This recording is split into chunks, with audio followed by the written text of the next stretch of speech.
Hello everybody. Let's discuss about a stock which is not so famous among retail investors, and the stock is 3M India.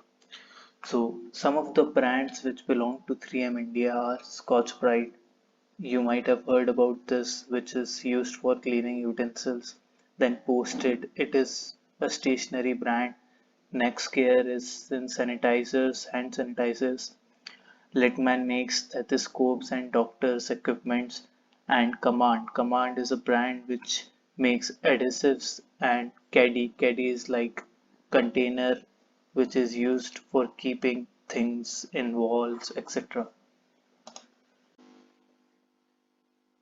So these are the industries covered by 3M India, and we can see it covers a lot of industry. And on their website, they have mentioned that they help companies to solve problems around the world.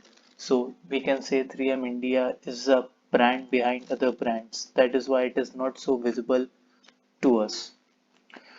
Now, if we see the forecast of the 3M India, then only one analyst has given forecast, but it has given 100% rating to buy this stock.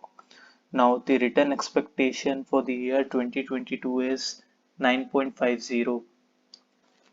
According to revenue forecast, revenue is expected to grow by 23% in the next year, which is extremely good. And even the EPS forecast suggests that it is expected to grow by 131% in next year, that is up to 334.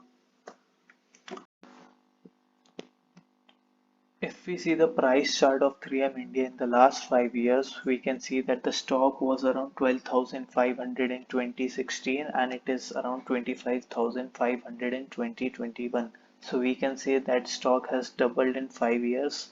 So this is quite decent return, not very exceptional return, but very decent. If we see the financial statements of the company, let's start with income statement. There are quite positives in these statements. The revenue growth of the company has been larger than the other companies in the industry, and also the company has been increasing its market share and also the net income in the last 5 years. Although the company is not paying any dividend, which is a drawback. If we see the balance sheet in the last 4 years, the company has been increasing its total assets and it has also been decreasing its total liabilities.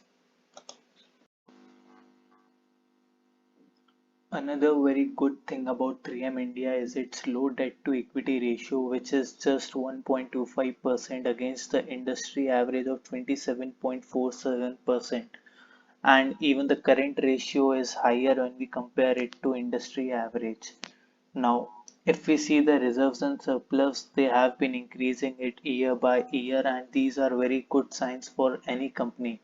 As a retail investor, we always expect our holdings to get some splits or bonuses, and higher reserves and surplus makes it higher probability of such events. If we see the cash flow statement, the company has quite a good amount of cash, which makes working capital requirements quite easy. If we see the comparison of 3M India with its peers, then 3M India stands among all its peers. The market cap is huge. It is around 28,720 crores, and that justifies its PE ratio, why it is so high when we compare it to its peers, even the PB ratio. So it is clearly the market leader in its field. Moving on to shareholding pattern, then the holding held by the promoter is 75%. Also, there is very few pledged holding, and mutual funds have increased their holding in the March quarter of 2021. These are quite positives for the company. If we see the shareholding history, then promoter holding have remained constant over the years.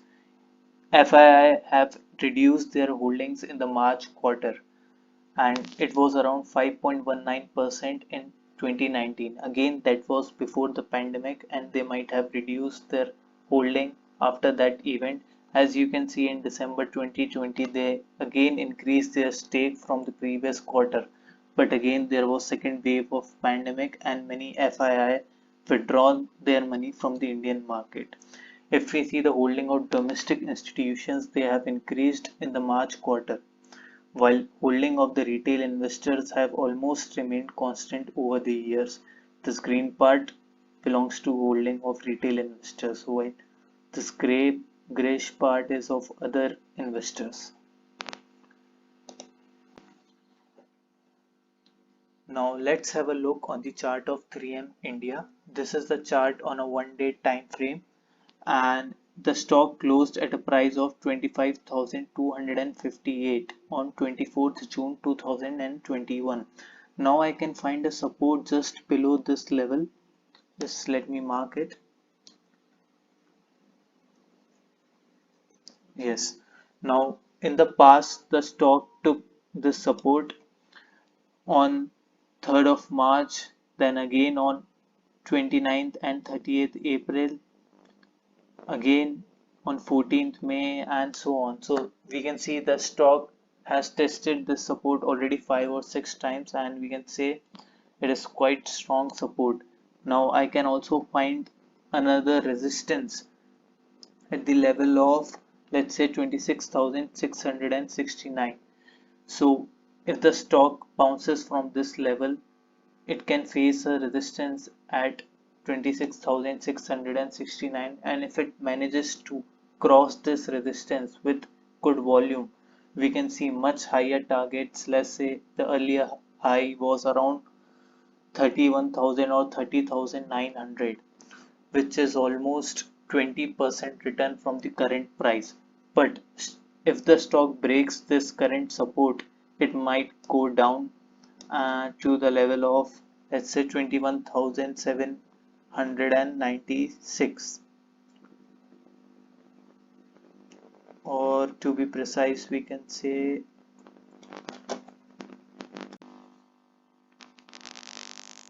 I know this stock is quite expensive, and that is why many retail investors will avoid this stock, and it is quite understandable. But sometimes many new retail investors think that rather than investing 25,000 on a single stock, I can buy 250 stocks of just 100 rupees with the same amount, and that can give more returns than this stock.